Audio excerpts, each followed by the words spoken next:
All right, so 2 Corinthians chapter 12. We're going to go ahead and start off by reading verses 1 through 6.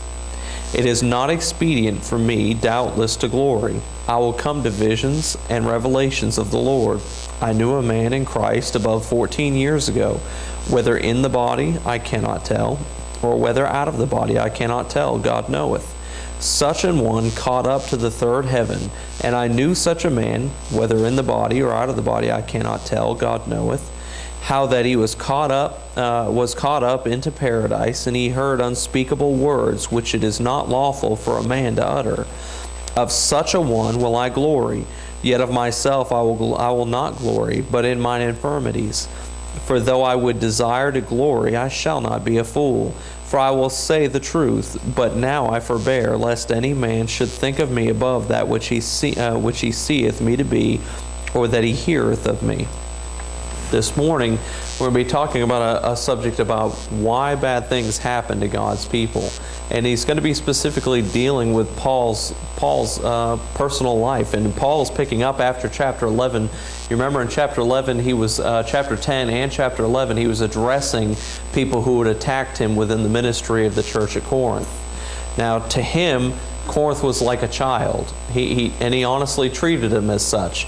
In fact, as he talked to them, they had multiple issues and multiple problems going on within the ministry. And as you read these letters and understand a little bit more about his relationship with Corinth, he loved Corinth, but he even mentions later in this one that I love you, but yet you haven't loved me the same way I've loved you. And the fact that he even says later, I did you wrong by not taking money of you, but I still won't take money of you when I make my third trip because I don't want there to be any blame amongst you about me. And he specifically deals with these detractors that were attacking him, both in the Judaizers that had come through trying to modify the gospel, and both within the church of people that were basically saying, oh yeah, Paul likes to talk big when he's in his letters, but when he shows up, he's all quiet, he's not much to look at, not a very good orator. Why are we listening to this guy anyway? Anybody can sound like a big tough dude in an email. It's a whole lot different. You know, it's easy to text or Facebook something big, but then when you're standing in front of me, you don't talk like that. Basically, is what he dealt with in that prior chapter of chapter 11. And as he does that, he said, look, let me give you my list of qualifications lest you've forgotten. And now when he gets to chapter 11, or chapter 12, he finishes dealing with all these personal issues of all these things he's gone through to serve for the gospel, all of these, being shipwrecked, being beaten, being stoned, and all these different things. And then he reaches chapter 12, and it's almost as if he gets to this point of saying, let me tell you why I've gone through some of the troubles I've gone through, essentially. So he deals with the situation of himself. Now he uses the example of saying it was someone else, but he gives the example of himself being caught up into the third heaven. Essentially, he got to, the old saying is, we're going to have a come to Jesus meeting. He had literally a come to Jesus meeting, and he literally got to go into heaven. So as we look at this, we have to remember, the story of Job just comes to your mind really quickly when you think about why do bad things happen to God's people. And notice I'm not saying why do bad things happen to good people, because there is no such thing as being a good person. But why do bad things happen to God's people? For Job, by all worldly intent, was a good man. He was fair in business. He was wealthy. He was well thought of by those that were around him. At that time, they didn't realize being rich was wrong. Nowadays, if you've got money, it's evil. But back then, it wasn't.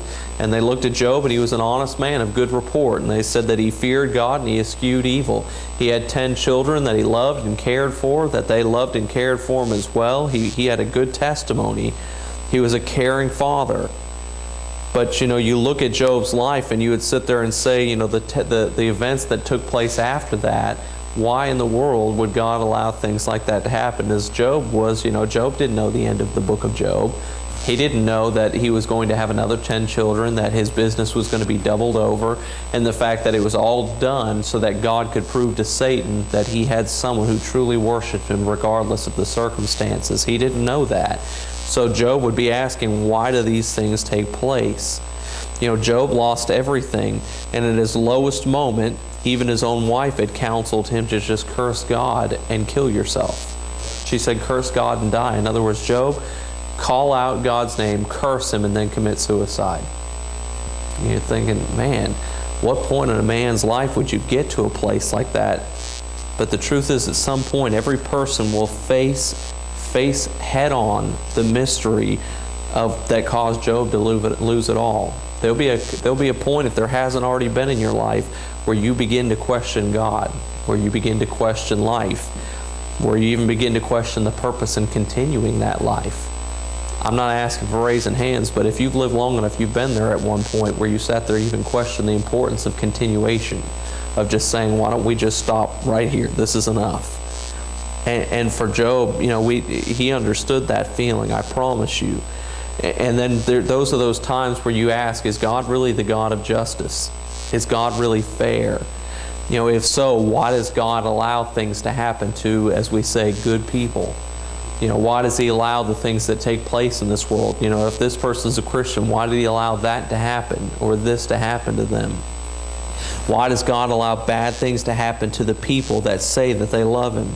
And Paul faced this question not really just on a theoretical level at all. He faced it on a very personal level. He faced it on an experiential level, because he understood virtually every day as he served the God of the Bible, perils came about him. In fact, he rehearsed that list in chapter 11.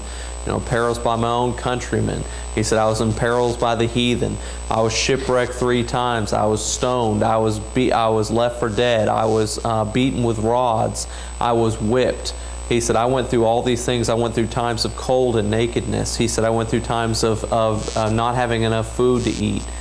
And you read those lists, and that really makes it hard to understand when we talk about the fact that God's going to meet your needs. If you serve God, you may not have everything you want, but He's going to meet all your needs. That's not what Paul said. He said, I went with need. He said, I went with times where I didn't have proper clothing. I went with times where I didn't have enough food to eat, where I just barely survived. So Paul went through all of that. And then the question would be, what was the point of it? If God is the God of the universe and He can orchestrate every event that takes place within our lives, there never needs to be a moment where you don't have excess. He could make it to where you always have excess. He could make it to where, tomorrow morning we all wake up with the same number in our mind, and we all go play the lottery, and we split the winnings, and we all get rich, and we never have a need for anything again. God could do that. So why does He allow us to go through times of lack and necessity when there's abundance to be had? Paul dealt with this here in chapter 12. It talks about his life and the things that took place, and specifically he's going to address a thorn in the flesh that was put within him. And we're going to learn a valuable lesson concerning the role of bad things in a believer's life. First of all, we're going to talk about the danger of privilege, because the danger of privilege is easy in this case, because Paul was given a privilege that really, I don't know of many other believers that had this privilege. I know John the Baptist. The Apostle John had this privilege because he got to write from the Isle of Patmos, and he got to write the book of Revelation because he got to see some of these things. So John had that privilege, and I don't know. I can't really remember. No, I can't really think of anyone else who had the privilege to see the things in heaven that Paul saw. And he said it happened 14 years ago. There's some people that believe that this event actually took place when he was stoned and left for dead at Lystra. They believe that he literally died and was brought up to heaven and got to spend time with God. And then God said, but I'm not done with you yet, and sent him back. But the dangers of privilege, Paul had listed the many things that he had faced, but now he balances all those bad things with one of the most unique blessings that any believer had ever had at this point. He said specifically in verses 2 through 6, he describes the fact, he said, I knew a man in Christ. He said he was caught up into the third heaven. He was sent into paradise. He heard unspeakable words. And as he said, of such a one will I glory, yet of myself will I glory not. Will I not glory? But in mine infirmities. For though I would desire to glory, I shall not be a fool. For I will say the truth. But now I forbear, lest any man should think of me above that which he seeth me to be, or that he heareth of me. If you read and you spend a little time dwelling on that, it's kind of interesting when you think about it. Paul said, I will glory of that man. But he's talking about himself. Why would he say that? because when he was in heaven, he got to see the perfected body.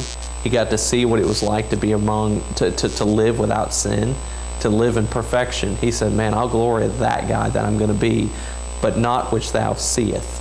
So what he said is, I'm not going to glory in my body. He said, oh, it's over here. God grief, this thing is, I hit this side. This thing is just ridiculous. Whatever. He said, I'll glory in that one. But he said, I'm not going to glory in myself in what you see now. So he was talking about himself. He said, man, I got to see things and I got to hear things that he said they're not even lawful for me to speak of. Can you imagine what it would be like to be able to stand before God? Hold on a second. Let's see if that fixed it. Sometimes it just has to get worse before it gets better. Test. There we go. But he said, can you imagine what it was like to be able to be literally standing in the presence of God in heaven? There's something that we talk about, that we dream about, that we imagine, what will it be like? And he said, I was there. I saw things that even when I left, God said, now when you're leaving, just know, you can't really talk about this stuff. This isn't to be spoke of yet. Now, some of it is because John would later tell about it in the book of Revelation, but there's stuff even John wasn't allowed to say. You can imagine the things he saw. Now, imagine stepping back. Now, this kind of shoots a foot in all these I've been to heaven for 90-minute stories and I came back and wrote a book and made a movie. Because if they'd really been to heaven, they wouldn't be talking about what they saw. Because John, when Paul went there, he came back and said there was things that weren't lawful for me to say. John came back and said, look, I'll tell you what I was told to say, but nothing more. I won't tell you anything else because I wasn't told to tell you those things. So I have a hard time believing those 90 minutes in heaven stories, because if you came back, you wouldn't be talking about it. You wouldn't be writing a book and you wouldn't be making a movie about it. So you imagine the events he got to take place. Imagine walking into church and people just brag about the fact, oh, you never believe how God answered my prayer. Ooh, Lord just took care of me. And then someone comes back and says, I've been to heaven. I've seen Moses. I've seen Aaron. Two of them were still hanging out to this day. Man, I saw Job. I saw, David. Man, I saw all this stuff. You never believe all the things I saw. You can imagine the bragging rights you would have as a Christian to be able to say all that. So for Paul, he said, I had a very good reason to feel privileged. In other words, a reason to feel that I had something nobody else had, because really he did. He was not only apostle of God, which made him special in itself, but he'd also literally seen unspeakable things in heaven. And as we record further, Paul describes the revelation that he himself experienced, and he shares this to vindicate again his apostolic role within the church. So first of all, Paul records essentially that he was raptured. The fact when he describes about seeing these visions he experienced, the visions he described, they came from from the third heaven, or as he'd better described as paradise. So in short, as we said, Paul saw heaven. The term translated when he said he was caught up, it is literally the term that means to snatch up, to carry off. It's the very same word that we translate as rapture, essentially. So he said, I was literally raptured into heaven at this point, which again makes me think it really was during that point at Lystra when he was stoned. But he said he was literally carried off or plucked out to go to heaven. Paul used the identical term for saints being caught up to be forever with the Lord at the end times, when after his wrath is going to be his wrath is to be poured out on the earth. The Christian life, as we know, it has its ups and downs, and for Christians, oftentimes our mountaintop experiences are what helps us get through the valley. I mean, how do you survive bad times without knowing that it can be better? How do you survive good? How do you enjoy good times when you know what it's like if you don't know what bad times feel like? It's kind of like someone that's rich and they have, we talked about it last night, made me think of it now, but George Lucas, his net worth, Stephen looked it up, it was $5.3 billion. That man has been rich for the past 40 years, since 1960-something, when the first Star Wars movie came out. He hasn't known what it was like to lack money for like 4 or 5 decades. That's a long time to not know what it's like to not lack money. So when you've been living that rich for that long, you really don't know what it's like to have a need. I mean, your biggest need is, man, I wish I had enough money to buy that island. I just bought that one last week and I'm a little tight. I'm going to have to wait a couple months before I can buy the next island. I mean, when you have that level of money and that level of financial success, it's hard to know what it's like to need. It's hard to know what it's like to want. So a person like that honestly doesn't live on the same spectrum that you and I do. So it makes it harder to appreciate the nice things when all you ever get is nice things. Makes you think of the story, this verse in the Bible that says, "But to the hungry soul, every bitter thing is sweet." So when you know what it's like to be in need, and you know what it's like to have an excess, you learn to appreciate the excess more. And you learn what it's like to have to look forward to that when you go through the time of need. So for Paul, I honestly think that God sent him through this time of heaven because he knew what the ministry of Paul was going to be like. He said this happened 14 years ago. So I imagine God really looked at the future of what Paul was going to have to go through. And Paul was going to have a very high mountaintop to survive all the valleys he was going to ride through. So for me, I honestly think God put him through that because he knew that he would need that mountaintop to make it through the rest. And as we understand, we all experience time in the valleys, but it's our mountaintop experiences that refresh and encourage us to keep going and not quit in the valley. In addition, Paul was, as he described, he was raptured to the third heaven, which again we talked about paradise. And the term paradise comes from a similar sounding Greek word that they used to describe their parks and their gardens of the ancient world. And it's also a term that's only used 3 times in Scripture, and every single time it's used exclusively of God's heavenly abode. So we know that's where he was. I mean, there's no question that's what he was describing.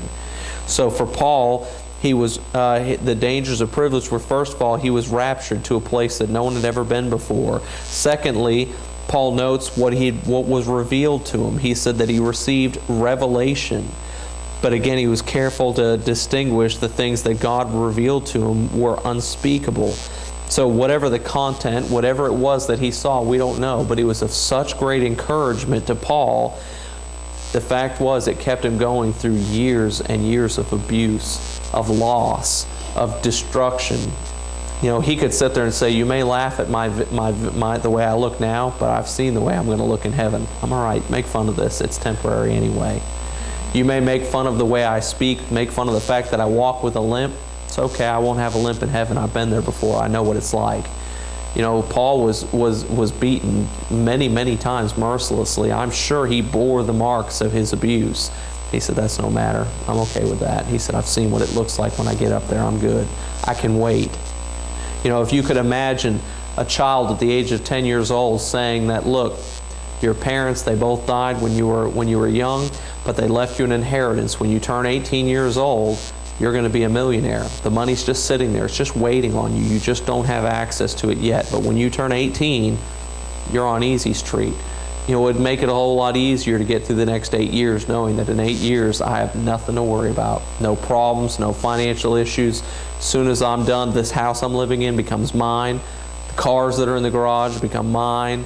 The money in the bank account, it's all mine. And all of a sudden, all the problems seem to be a little bit smaller when you know everything's fixing to go easy in about 8 years. Same thing for Paul. He said, "Look, I know all this terrible stuff I'm going through right now, but I've seen what I'm about to inherit. I can handle this." But imagine if Paul hadn't gone through that mountaintop experience. It made it a whole lot harder to get through it, not knowing what's coming. So for Paul, he noted what was revealed was so great, but yet it was to be unspeakable. It wasn't something he was to talk about.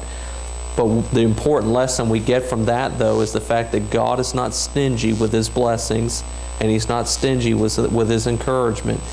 He knows at every precise moment exactly what we need. Now, that doesn't mean we can't push away the encouragement. God may have sent someone to come beside you and put their arm around you when you're going through a hard time, but that doesn't mean you can't say, "Get away from me. I don't want it. Stay away from me. I want to enjoy my misery." And you'd say, "Enjoy your misery?" Oh yeah, we all know people that enjoy their misery. That for them, this is where they live, and they want to live there. Every single day, it seems as if the world's out to get them.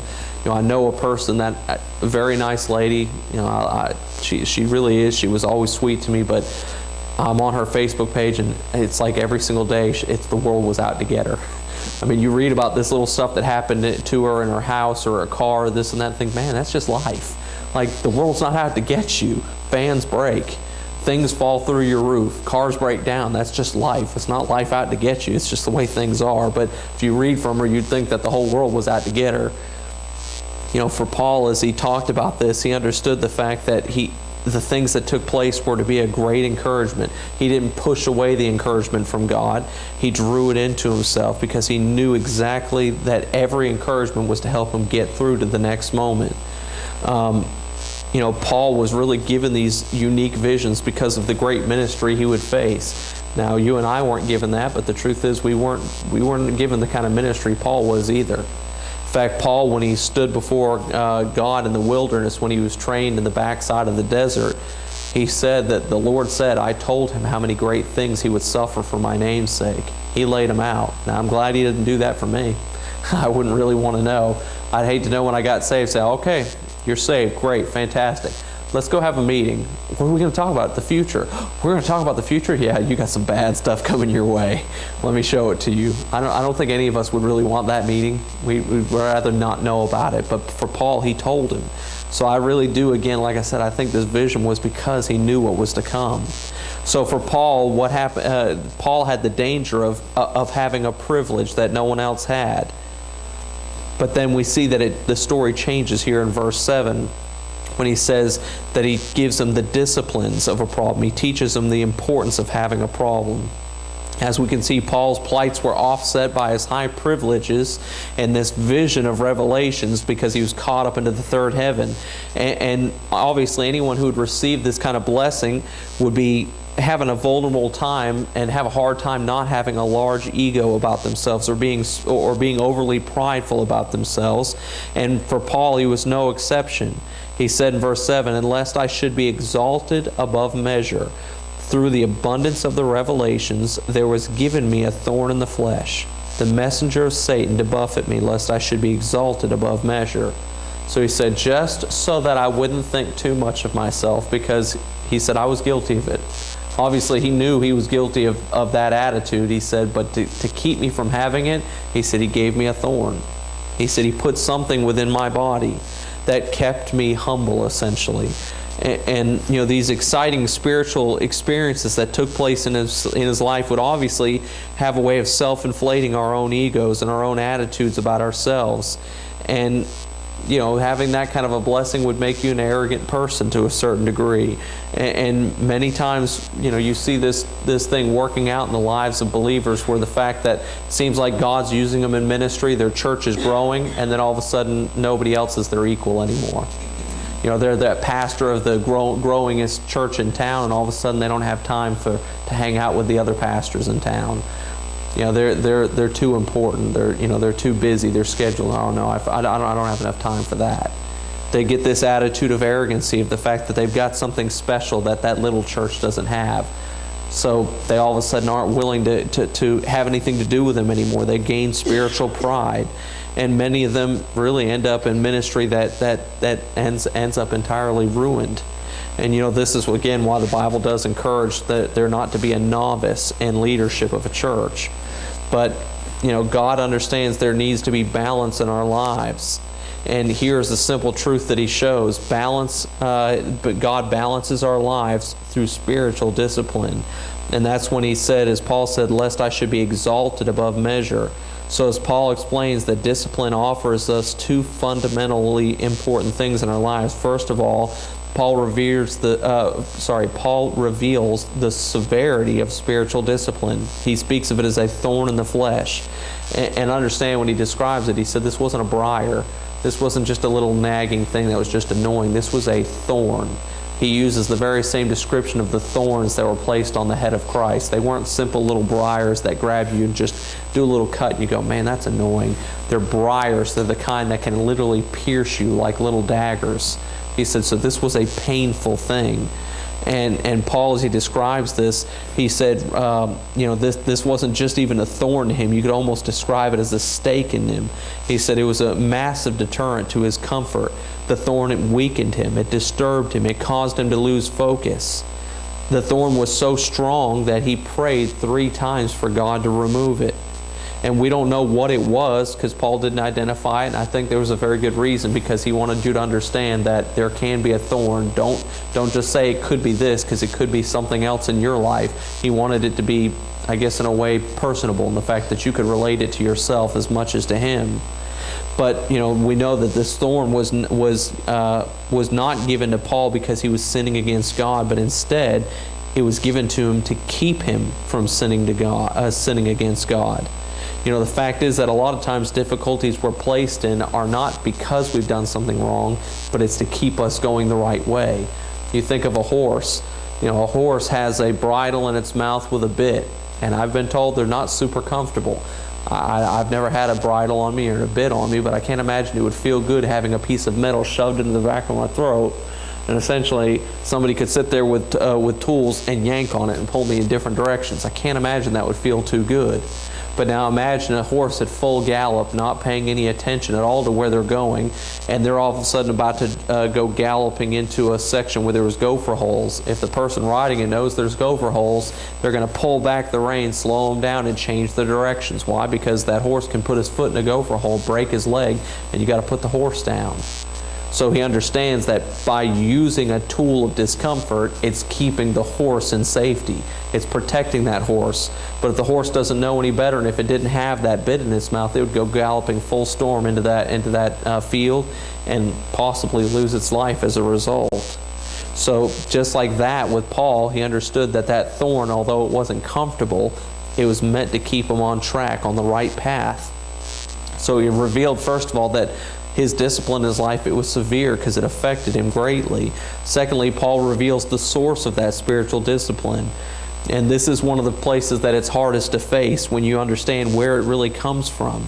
There's no easy solution in dealing with it, because where is the source of the suffering? He said that it was a messenger of Satan. But at the same time, who sent him? God did. God allowed it to happen. Just like with Job. You could sit there and blame Satan and say, but Satan did it to Job. But you'd have to go back to God, and God said yes. God gave the okay. That's something I still can't say that I've got a whole grasp on the comfort of that. It's easy in the life of Job just to paint a quick little children's art picture and go, oh, but it was just to glorify God. Well, go to Job.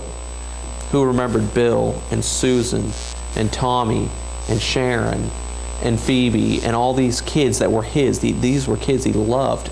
Imagine a mother that remembered giving birth to all 10 of them, that remembered the pain and the loss and the suffering, and was looking and remembered their finishing school and growing up and getting their own houses, and all of a sudden they're all dead. It's hard to paint in little watercolors and make it a pretty kid's picture when you put it into flesh and know that God was the one that signed off on it. That the devil came and laid out his contract in front of him, and God said, I'll okay that. Go ahead and do it. So while God didn't physically do it, He literally signed off on it and let it happen. You sit there and think, how different is that than if Satan was the one just doing it himself? Where's the difference in here? Where's the drawing line when God allows that thing to take place in our life? But for Paul, he was given a unique perspective. He said, I know that what's taking place in my life is of great distress to me. But he said, ultimately, he skipped over the devil entirely. He said it was given to me of God, essentially. The reality was that an all-loving, all-powerful God is able, essentially is able to give us bad things to accomplish a good purpose. It's that not that God creates the bad, but instead that God allows the bad to be used in our lives to mold us, to change us. And I think there's people in this room right now that you may not even want to talk about it, but there's issues, there's terrible things, or things that are of great distress to you that have taken place in your life. But if you look back on it now, you'd never be where you are now if it weren't for those events. I can promise you, as a kid, I would have never have asked my parents to get divorced. Never. Not in a million years. I would have never have asked for that to happen. But at the same time, We went to a church that didn't really preach the gospel that well. I went to church because it was what I was supposed to do, but I know when I graduated high school, I was never going to go back to church again. I had no interest in it. My mom, as far as I know, is not saved. My sisters aren't saved. And my dad was a Christian, but he didn't push that hard. In fact, as we got older, it was kind of, do you want to go to church or not kind of thing. So I know that if I'd stayed there, I wouldn't have gotten saved. I know that. But through an event of changes and things that took place, I came here and I got saved. And had it not been for those events, I wouldn't be saved. I wouldn't be married to my wife. I wouldn't have 4 children. 2 of my children have already expressed faith in Christ. I wouldn't have any of that if it weren't for that moment. And for Paul, he understood that those events of distress and trouble were also the things that led to good things as well. Obviously that Paul understood this. It's not, again, that God creates the bad, but he uses it for his purpose. Once again, you hear well the apostle when he says, lest I should be exalted above measure. Some of the times suffering is a tool God uses to build something good into our lives. It's no different than when you go to the dentist. Is there anyone in here that loves going to the dentist? I don't know anybody that does. If you do, you're kind of weird. I don't love going to the dentist. I really despise going to the dentist. I don't enjoy it. It's like torture to me. And I don't care for it. In fact, the dentist, I had to go and have so much work done on this side. I still need work done over here too. But even they commented and said, wow, you're doing a lot better. I said, well, I've been here enough times now. But when I came, I can't stand going to the dentist. But just like that dentist tool can create discomfort, pain, anxiety, that same tool that does all those negative things also can remove pain from a tooth. They can get rid of that rotten section in your tooth, that decaying section, and clean it out entirely and allow that tooth to be saved, or remove it and then drill to place a new tooth in its place. So that same tool that creates pain, anxiety, fear, all those things is also a tool that can be used for good. So as Paul describes this thorn in the flesh, and as he deals with this issue, he talked about the fact that the thorn in the flesh can drive him to serve God better, because he describes it here in the last section of chapter 12, in verses 8 through 21. He talks about the fact that even through these trials, there's delights to come of promise. In fact, he describes this thorn in the flesh and that it could be used to drive a child of God to become more dependent upon him. He said in verse 8, for this thing I besought the Lord thrice, that it might depart from me. So Paul made his request to God because problems drive us to prayer. When does our prayer life get the best? It gets the best when we're in the worst of circumstances. When things are going great, we don't pray as much. When things are falling apart, we fall apart and we go before him. So it drove Paul to become closer to God. Unfortunately, again, for some people, they'd rather blame God and become bitter. But for Paul, he understood it drew him even closer. Paul prayed for escape from the problem, and escape is a natural reaction to pain. But for Paul, he understood that he was told by God that this was not the case. In fact, as Paul asked to be removed from it, he said, no, my grace is sufficient for you. God's response to Paul's prayer was different than anybody would expect. He said to me, my grace is sufficient for thee, for my strength is made perfect in weakness. Most gladly, therefore, will I rather glory in my infirmities, that the power of Christ may rest upon me. Therefore I take pleasure in infirmities and reproaches and necessities and persecutions and distresses for Christ's sake. For when I am weak, then am I strong. So he's writing to these Corinthians, and he said, you remember all that stuff I mentioned in the previous chapter? All those terrible things I went through? He said, I take glory in them. Now you're thinking, Paul, you are crazy. You're a nice guy, Paul, but you're crazy. You've lost your mind. In fact, you might even say, much studying hath made thee mad. He said, you've lost your mind, Paul. But he said, no.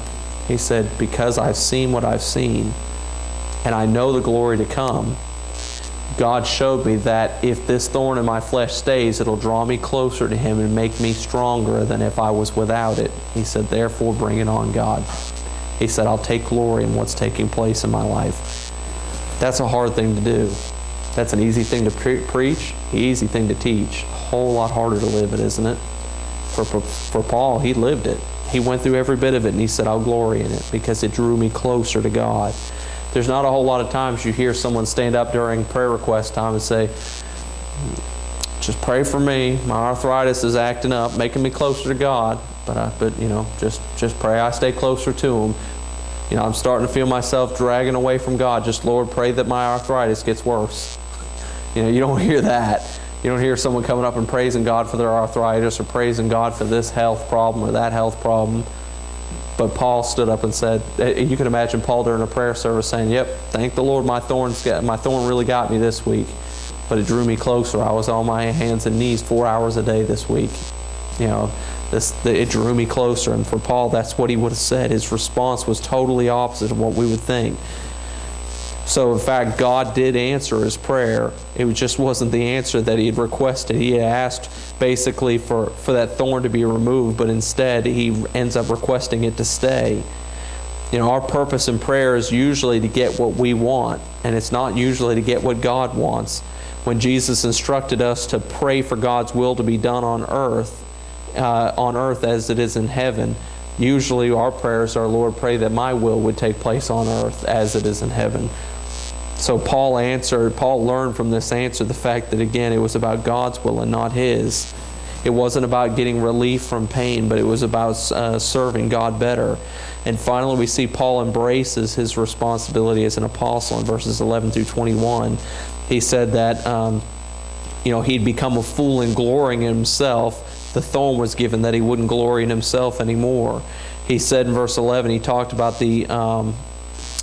let me read that real quick. He said in verse 11, I am become a fool in glorying. Ye have compelled me, for I ought to have been commended of you. For in nothing am I behind the very chiefest of apostles, though I be nothing. So he said the signs of apostle had clearly been displayed amongst the Corinthians that he was an apostle. Then he said that his only sin essentially was preaching the gospel to them for free. He said in verse 13, for what is it wherein you were inferior to the other churches, except it be that I myself was not burdensome to you? Forgive me this wrong. So people that want to use the example of Corinth and say that a pastor ought not to be supported financially by the ministry, they didn't keep reading. Because he said, the only thing I've ever done wrong within your church is the fact I didn't require you to take care of my needs while I was there. He said, that's the only place I failed you, is I made you basically think that you should get by without having to serve the person serving you. So he said, the only mistake I made was that.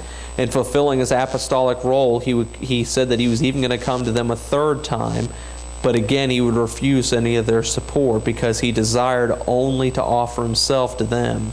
He said in verse 16 through 18, he said, but be it so. I do not burden you, nevertheless being crafty, I caught you with guile. Did I make a gain of you by any of them whom I send unto you? I desired Titus, and with him I sent a brother.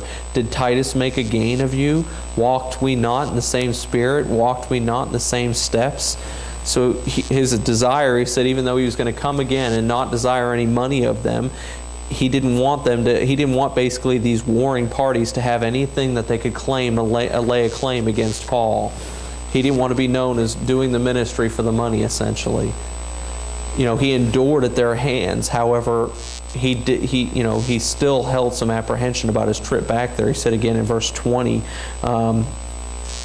he said, for I fear lest when I come I shall not find you such as I would, and that I shall be found unto you such as you would not, lest there be debates, envyings, wraths, strifes, backbitings, whisperings, swellings, tumults, and lest when I come again my God will humble me among you, and that I shall bewail many things which have sinned already, and have not repented of the uncleanness and fornication and lasciviousness which they have committed. So as Paul was getting ready, he said, there's nothing that'll keep me from serving you. He said, but at the same time, he said, my prayer is that you get things right before I come, because I don't want to have to humble myself yet again in front of you to fix these issues. So as Paul goes through, and it seems, it's so strange to answer why do bad things happen to God's people, but Paul made it clear bad things happen to draw us closer and make us closer to Him. When you're hurting, when you're sick, when do you pray the most? You pray the most when you're off your feet and when you've got nothing but time. When you've got nothing better to do. You ever find yourself that when you're sick, you've got time to sit there and pray to God, but when you're well, you're up and doing stuff because you've got 20 million things to do. I got to get this done, I got to get that done. But when you're sick, you've got time to just lay in bed and talk to God. You got time to just sit there and do nothing else. Why? Because you've got nothing else on the schedule when you're sick. So for Paul, he understood that some of the times things that take place in our lives are to clear our schedules, essentially, to change our focus. If you've ever met somebody that's dealt with a sickness that could have cost them their life, or even a crazy accident that almost killed them, every one of them will tell you, "Oh yeah, it changed my priorities. Priorities got changed." The guy I work with named Mike, as far as I know, he's still in the hospital from his torn aorta. He said, "Man, I'm not going to smoke anymore." He said, "I've been in the hospital now 2 weeks and hadn't smoked a cigarette." And he said, "I don't plan on doing it anymore." He said, "I'm going to start eating better and exercising." And he said, "The truth is, basically I haven't been living my life the way I should." And he said, "I know I need to be more faithful to church, and I've got my kids depending on me. It just gave him this great perspective when he realized how short life was. Now, we can lose that perspective, and I think that's why for Paul the thorn never left his flesh. He asked for it to go, and he said, "Nope, it's not going anywhere." And he lived with that thorn for the rest of his life, because even those scary moments of life and death, it's easy to forget them after 6 months or a year or whatever the case may be. It's easy to let that fade into the past. But for Paul, again, bad things happen to God's people because we learn that it changes our service to God. It makes us more faithful to Him. It takes us from our comfortable, cozy life, and instead it makes us live for God. Sometimes when we're disciplined, it makes us grow spiritually. God knows there's a balance in our lives, and we understand the fact that He is sufficient and that His grace is sufficient for us. While Paul got to enjoy a unique blessing that nobody else did, he also went through some terrible things that not a whole lot of the people went through. If it means having to go through what Paul went through to get that heavenly vision, I think I'll wait till I get to heaven to see it. I can wait. I'm okay. But at the same time, he knew what he would go through. He would need that moment. He would need that thing driving him closer, but yet the thorn was there to keep him close to God. I don't know what the thorn may be in your life, but there may be a thorn in your life that you sit there and go, "Why in the world does this happen to me?" It may be that it's there for no other purpose to the fact to keep us humble before God. It's hard to be braggadocious and prideful when you've got a thorn. And that's what Paul was doing. So it is time for us to finish. So I think he's playing with the bell, having too much fun with it. But let's go ahead and let's finish. Lord, I do pray that you be with us today.